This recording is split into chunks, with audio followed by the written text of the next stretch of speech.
Assalamualaikum warahmatullahi wabarakatuh. Pertama-tama, perkenalkan nama saya Cindy Purniawati. Saya dari Prodi Ilmu Kelautan, berkuliah di Universitas Hoso. Di sini saya akan mempresentasikan tugas saya yang berjudul Strategi Pemilihan Lokasi dan Teknik Pembesaran Ikan dalam Kolam. Yang pertama itu, mengapa lokasi penting dampak lingkungan dan produktivitas. Yang pertama itu, dampak lingkungan menjaga keseimbangan ekosistem. Dari sisi lingkungan, lokasi menentukan ketersediaan dan kualitas sumber air, topografi, tanah, serta keamanan dari risiko pencemaran dalam sistem kolam gabungan, di mana beberapa spesies ikan dengan kebiasaan makan berbeda, seperti ikan nila, emas, dan lele, dipelihara bersama. Kondisi lingkungan yang stabil sangat krusial. Pengolahan limbah alami, lokasi dengan pasokan air yang lancar membantu sistem kolam gabungan memanfaatkan rantai makanan alami secara optimal. Limbah dari suatu spesies, misalnya fish ikan pelagis, dapat menjadi pupuk bagi plankton yang kemudian menjadi makanan bagi spesies ikan pemakan plankton. Yang kedua itu, pencegahan pencemaran. Jika lokasi dipilih di dekat area industri atau pertanian intensif, risiko kontaminasi pestisida dan logam berat sangat tinggi. Hal ini dapat merusak ekosistem gabungan yang sensitif dan memicu kegagalan panen massal. Produktivitas memaksimalkan hasil panen. Lokasi secara langsung memengaruhi efisiensi operasional dan pertumbuhan ikan. Produktivitas, faktor-faktor seperti suhu, lingkungan, penyinaran matahari, dan kemudahan aksesibilitas menjadi penggerakan utamanya. Optimalisasi teknis polikultur, teknis kolam gabungan mengandalkan pemanfaatan setiap setara air, permukaan, tengah, dan dasar. Lokasi dengan intensitas cahaya matahari yang cukup akan merangsang pertumbuhan pakan alami fitoplankton di lapisan atas yang mendongkrak produktivitas ikan tanpa ketergantungan penuh pada pakan pabrikan. Suhu dan metabolisme, lokasi memiliki stabilitas suhu optimal sesuai komoditas ikan dan menjaga nafsu makan dan laju pertumbuhan ikan tetap tinggi. Sebaliknya, lokasi yang terlalu dingin atau fluktuatif akan menurunkan imunitas ikan dan memperlambat masa panen. Sudah itu, lahan dan topografi. Permukaan rata atau berlerang ringan memudahkan konstruksi kolam drainase dan pembuangan limbah. Hindari lawan rawan atau longsor atau genangan permanen. Kedua itu, sumber dan kualitas air. Kualitas stabil dan kualitas baik, DO tinggi, pH stabil rendah, polutan, periksa musim kemarau atau pengaringan, dan potensi pencemaran dari hulu. Sudah itu, aksesibilitas, jalur transportasi untuk pakan, peralatan, dan pemasaran dekat dengan pasar atau pusat distribusi mengurangi biaya dan waktu distribusi. Sudah itu, regulasi dan lingkungan, lindungi area rawan banjir atau sumber polusi industri. Perizinan mudah jika lokasi memenuhi ketentuan lingkungan setempat. Sudah itu, gagah dalam aquaculture, khusus desa Jawa Tengah, lokasi dekat mata air pegunungan, pH stabil, akses jalan aspal, hasil VCR rendah, morfolitas 5%, panen 3 siklus atau tahun.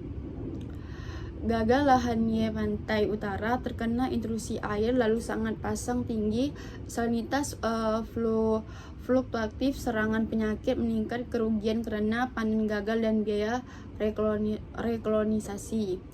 Sudah itu, uji situs spesifik sangat penting. Lokasi yang tampak bagus secara visual harus diuji secara ilmiah. Kualitas air musiman, ekstra cuaca, dan tekanan antropogenik. Sudah itu, pengenalan teknik pembesaran ikan dari tradisional hingga modern.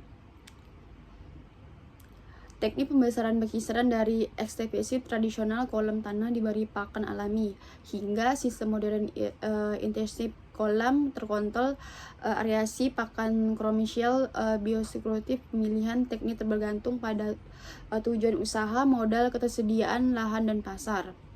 Ekstraktif rendah input pada tebal rendah mengandalkan pakan alami semi intensif kombinasi pakan alami dan pakan komersial areasi terbatas. Intensif pakan komersial areasi kuat, kedapatan tinggi, manajemen bioskriptif ketat. Sudah itu teknik intensif maksimalkan produksi di lahan terbatas. Sistem intensif menekan kedapatan tinggi, pakan berkualitas, reaksi mekanik, dan monitoring ketat. Cocok untuk budidaya yang dingin, memaksimalkan output per meter persegi namun memerlukan modal listrik dan manajemen risiko tinggi. Sudah itu yang pertama itu satu, aerasi dan sirkulasi.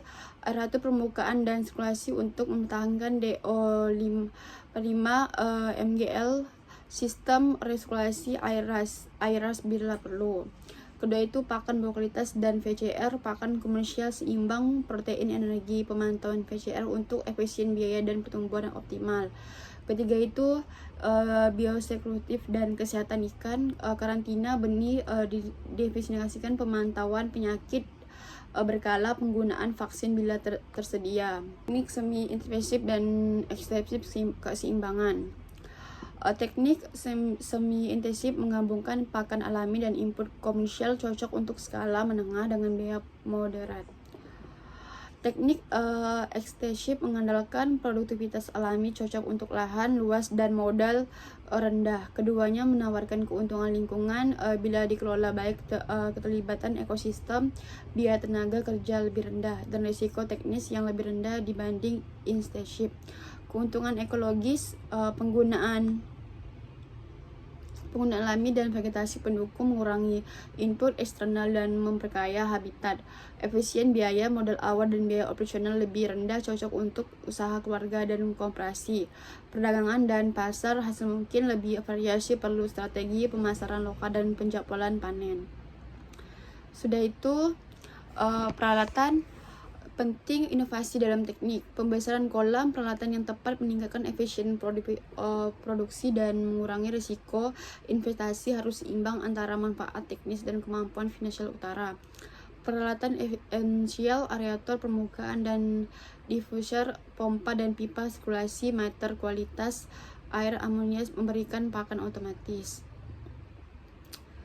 Sudah itu inovasi dan teknologi, sensor LOT untuk monitoring real time, resulting dan aquaculture system untuk penghematan air, pengolahan limbah, dan sistem biofilter, platform data untuk analitik produksi. Sudah itu peralatan penting dan inovasi dalam teknik pembesaran kolam. Yang satu, manajemen kualitas air. Air adalah media hidup bagi biota air, ikan, udang, dan lain. Manajemen kualitas air yang baik bertujuan untuk menjaga kondisi lingkungan tetap stabil dan nyaman bagi komoditas yang dibudidayakan. Parameter penting yang biasanya dikelola meliputi: yang pertama itu oksigen terlarut, DO harus cukup agar biota tidak stres atau mati lemas. Yang kedua itu pH dan suhu harus dijaga pada kisaran optimal sesuai jenis biota. Yang ketiga itu kadar amonia dan nitrit, zat beracun dari sisa kotoran atau pakan yang harus dikontrol, misalnya dengan sistem sipon, bioflok atau pergantian air. Sudah itu manajemen pakan. Pakan adalah komponen biaya terbesar dalam budidaya, bisa mencapai 60 atau 70%. Manajemen pakan yang efektif memastikan bahwa nutrisi terserap dengan baik tanpa merusak lingkungan kolam.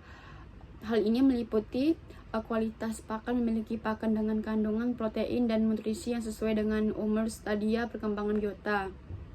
Sudah itu frekuensi dan waktu pemberian diberikan pada waktu di mana nafsu makan biota sedang tinggi.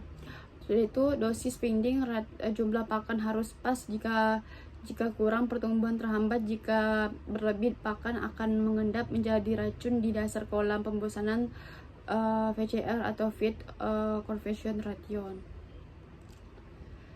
Sudah itu kesimpulan,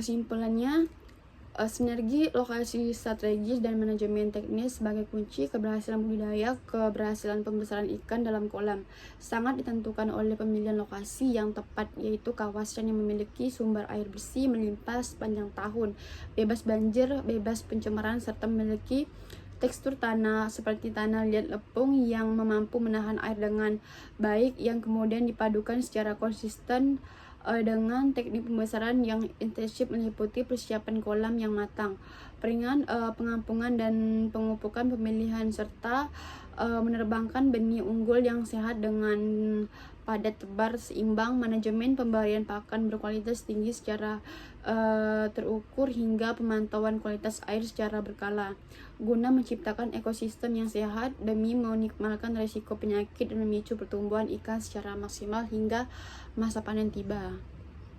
Oke, itu saja presentasi dari saya. Semoga bermanfaat untuk semuanya. Terima kasih.